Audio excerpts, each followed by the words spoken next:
السلام عليكم، شلونكم؟ شلون صحة؟ ان شاء الله الكل بخير. اليوم راح اخذكم جولة سريعة لأحد الأماكن الموجودة في لندن، اسمها كوفنت جاردن. هواي أسمع بيها وهواي من أصدقائي نصحوني أروح وأصور المكان. فهسه أنا جيت مشي من بيتي، راح أصعد محطة القطار إن شاء الله، راح أنطلق هناك وأصور لكم المكان، فخليكم متابعين لنهاية الفيديو. طبعا اليوم جو شمس، ما شاء الله التصوير راح يكون حلو. راح ناخذ الترين اللي يروح على توتنهام رود. تشوفون راح ناخذ هذا اليزابيث لاين دارلين. راح نوقف هنا بتوتنهام كورت رود ان شاء الله. السهم ده يقول هيجي، فننزل هناك ان شاء الله. القطار هسه وصل، هي هنا خلي لحق.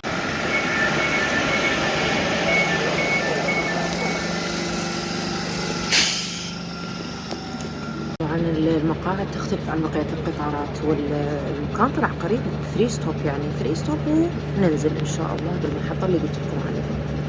طبعا المحطة كلش كبيرة وبها عدة ابواب للخروج، فانا ما اعرف، اختاريت انه اطلع من هنا وما اعرف وين راح يطلع بالضبط. شوفوا هيوج ما شاء الله، ايش قد كبيرة المحطة. اعتقد هذا هنا they change and this is the way out.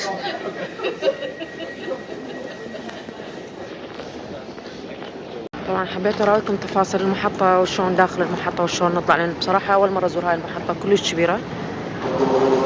وده تشوفون بشكل الدرجة يخوف.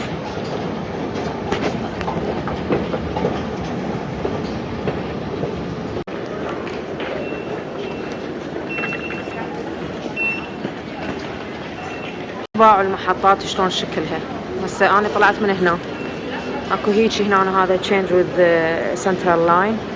هنا اكو مكان واحد يطلع، ما اعرف هاي تؤدي الى وين، وهنا هم ما اعرف تؤدي الى وين، فما اعرف، راح اسال حتى اعرف اطلع يعني على المكان الصحيح اللي انا اريده. اروح اسال. لقيت احد اساله بس على الخريطه انا طلعته دا يقول لي اخذي هذا الاكزيت تشارينج كروس رود، فخلنا ناخذ تشارينج كروس رود.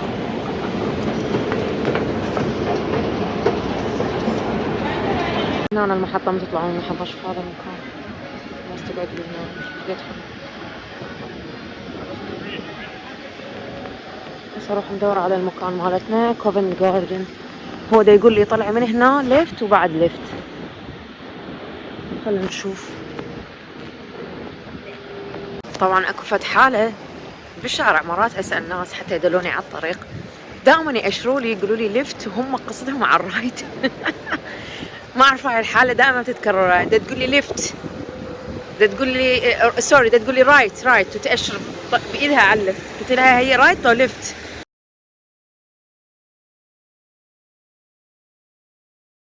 لا ليفت، بس انتي طلعيش بس. anyways نطلع مثل ما قالت لنا المرايه ونشوف وين. هي قالت لي ورا الباص هذا. خلنا نعبر الشارع يا الله.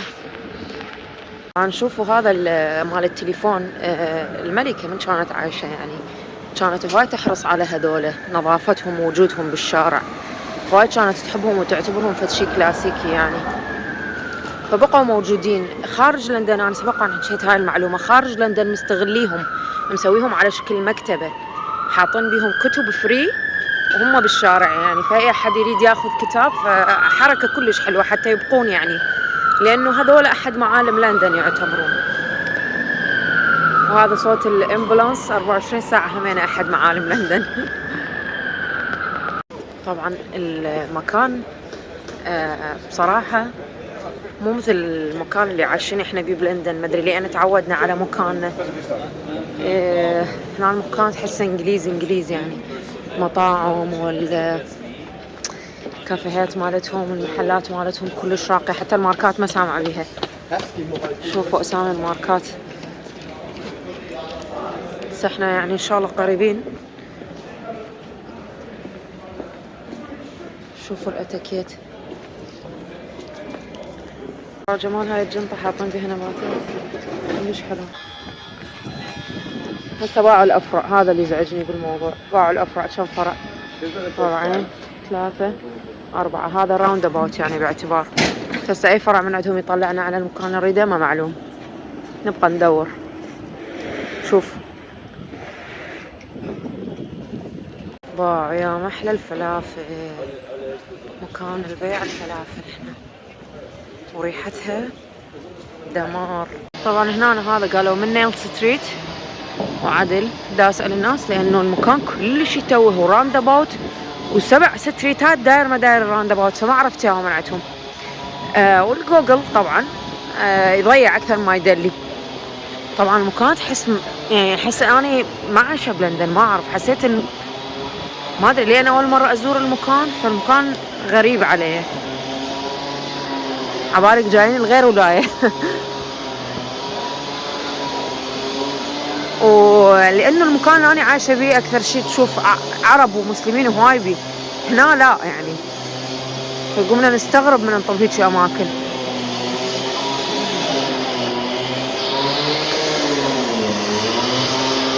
البنية قالت لي روحي ستريت، يعني لا يمين ولا شمال، ستريت.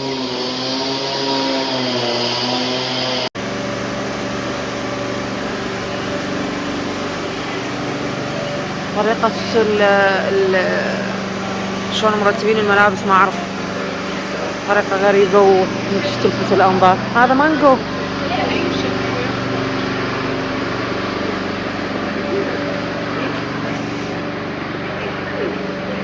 وصلنا للمكان ذات قرون، مكتوب على المكان كوفنت جاردن ماركت، سوري الشمس بعيني، ماركت. ولاية ثانية. المكان كلش قريب علي وأنا أول مرة جايته، كلش حلو صراحة. شوفوا الأجواء،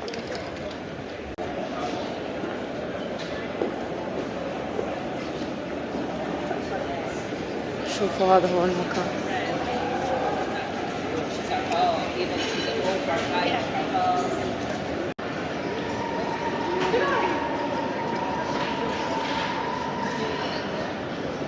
هاي إذا بنات الجوي لازم يشترون، جمالهم ما شاء الله.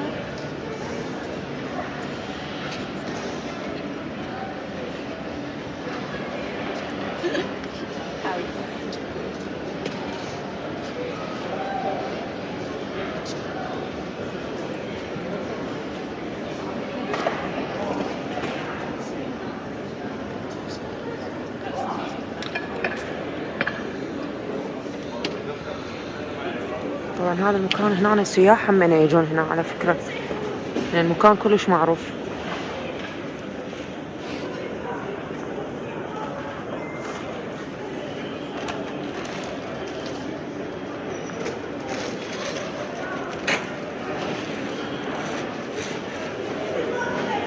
صناعات هذولا يدوية يعني، ودا يشتغلون بها. هاي نوعية من الماركتات موجودة بهواي أماكن بلندن، يعني كل أنحاء لندن تقريبا. ناس يصنعون أشياء هم بنفسهم بمختلف المجالات ويجون يحطوها هنا. فهذا المكان اسمه ماركت، يعني اللي هو المكان اللي الناس يجيبون مثلا أكل صانعي بالبيت، تحفيات، شموع، أي شيء هم صانعيهن.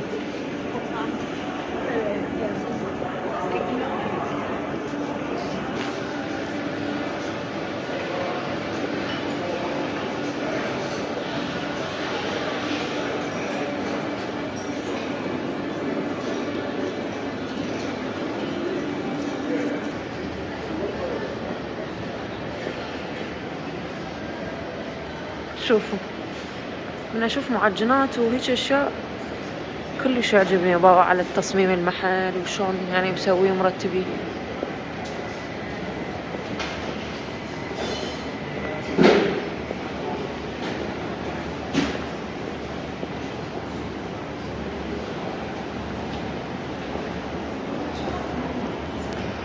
نشوف هذا التمثال شنو.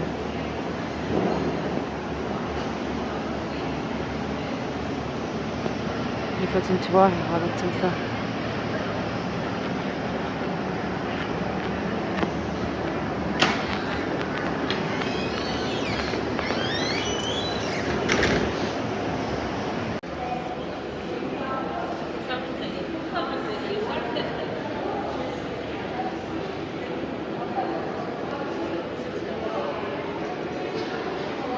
بعد تصميم هذا المحل يبيع النظارات.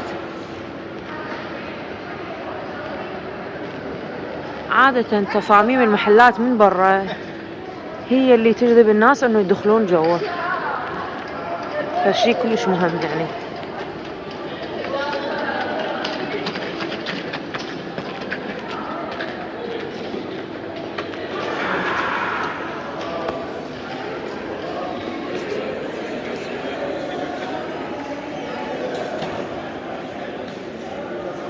هاي القعدة مو انه واين بليس. هذا المكان شو يسمون هذا اللي شارلوك هولمز كان يحطها بحلقة مثل بجقارة، والله ما اعرف اسمها ناسيتها. كل التصاميم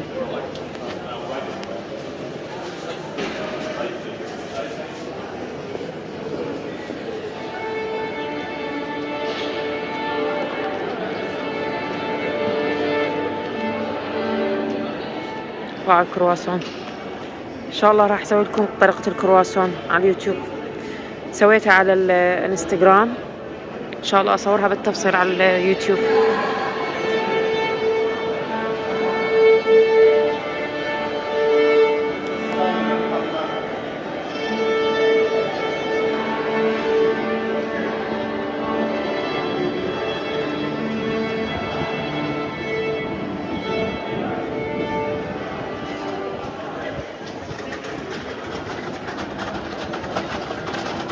شوفوا المكان ايش قد كبير.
هذاني ب10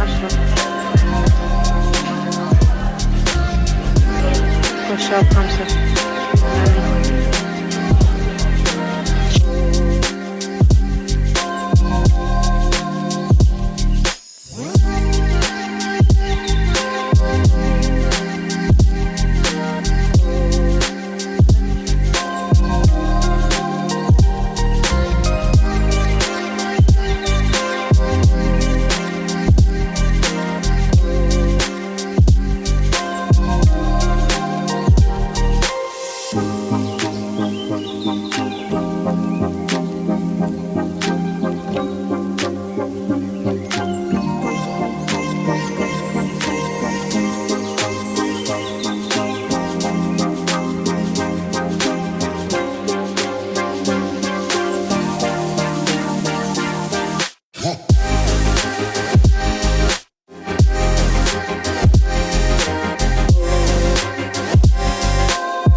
جمال هذا المكان. طبعا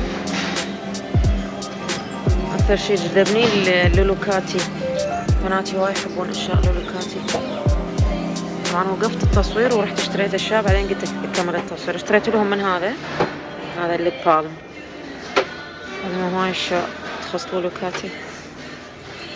شوفوا النظارة تجنن، بس شوي الأسعار غالية. هاي ب20 نظارة.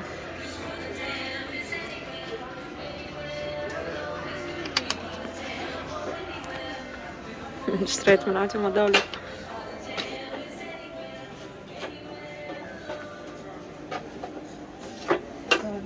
No, thank you so much. Yeah, nice to meet you. Bye.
Even his sunglasses. Stop it, don't take money.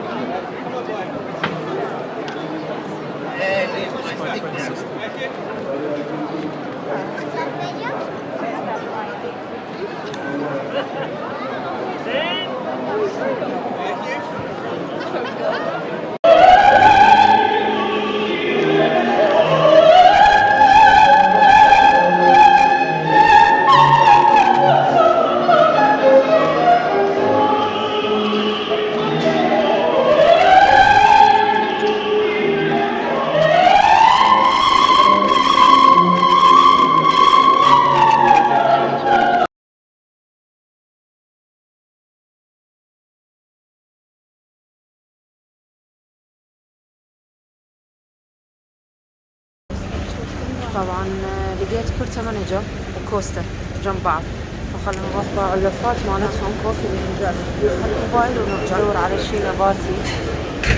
بيض مايونيز نو. هاي لفة شكلها مغري. فلافل واو 6 باوند. كلفة دائما اخذها من عندهم، اعتقد هاي وهي هاي اعتقد هاي مسوي لفة مصغرة من عندها هيجي بهالشكل. وهاي هم فلافل راب، بس ما طيبة هاي، ما اعرف شنو اخذ. هاي شنو بيها؟ كلاسيك اطلاق، مو نباتية هاي، لازم يكون عليها علامة الفيجن. يلا لأن البقية بيها أشياء يعني. هاي همينة مو نباتية. راح اخذ شي صغير، راح اخذ هاي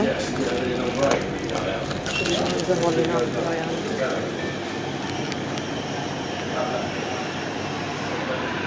طبعا اكو شي اسمه موتشاتو، نصيحة مني ابدا لا تجربون الموتشاتو نهائيا.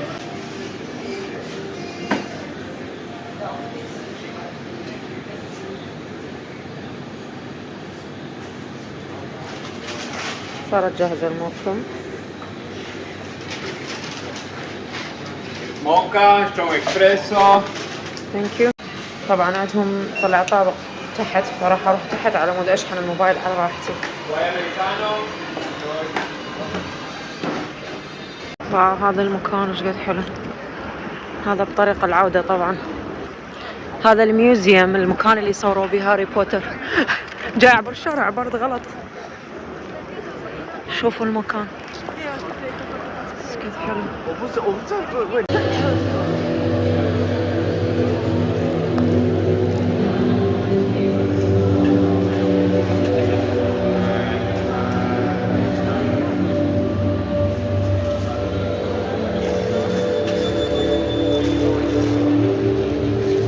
باع القطار اللي بمحطة توتنهام كورت هنا مثل البيبان، يعني مو قبال على القطار، فكلش سيف هذا أكثر من بقية المحطات. شوفوا الباب شلون تنفتح على القطار. باعوا الميزة اللي موجودة هنا بهاي المحطة، يطلع لكم أسامي المحطات اللي راح تمرون بيها من هسه قبل ما تصعدون القطار. فأنتوا عارفين هذا البادينغتون راح يمر بهاي المحطات مثلا، أو هاي اكو وحدة لاخ هيثرو أو ريدينج هذا. فهنا على الشاشة شغلة كلش حلوة. أشوفكم فيديوهات جديدة إن شاء الله، ودمتم في أمان الله. طبعا هنا خلصت جولتنا. يا لهوي يا لهوي.